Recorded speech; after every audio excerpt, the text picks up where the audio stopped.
Johnny，喂，唔好意思，而家仲有半個鐘就開 show，而家阻住你哋食飯嘅時間，其實而家係咪好趕啊？都係啊，啱啱我哋先化好妝 set 晒頭，而家先有時間一齊食個飯。係啊，咁頭先見你哋就做咗 rehearsal 嚟啦，我見 Johnny 咧就好似有表演過跳舞嘅個人項目嘅，我記得跳舞嘅時候其實好有勁喎，佢練咗好耐啊。都係㗎，我哋練咗差唔多3個禮拜到㗎啦隻舞，我哋都俾咗好多心機，晚晚都練到凌晨1-2點咁樣，都幾辛苦。你本身有冇跳舞底嘅？就冇嘅，冇跳過舞嘅。咁都跳得幾好喎，真係。可能有做開運動啊，平時可能有差唔多有關係喎。咁阿 Emma Sir 其實跳舞嘅要求都好高啦，咁佢有冇話對你好嚴格，有冇罰過你哋啊之類咁樣？佢對我哋全部都好嚴格嘅，其實之後都有罰過我哋嘅，可能有時做錯嘢會罰。必要係咯，獎賞額。係啦。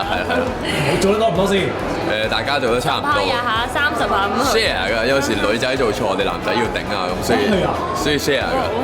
咁即係你幫阿 Yan 都頂咗唔少㗎咯喎。阿 Yan 係佢 partner 頂嘅，即係 Darren 係佢 partner 頂嘅，我就幫嘉欣頂嘅。係啊。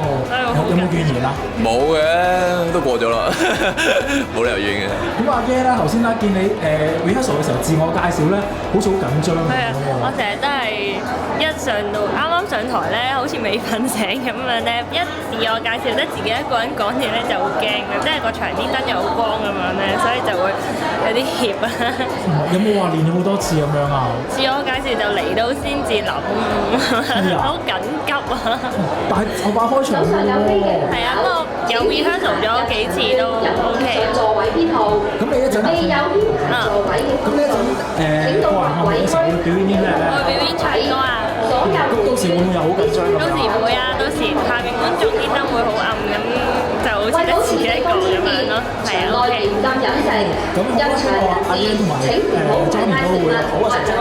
Thank you。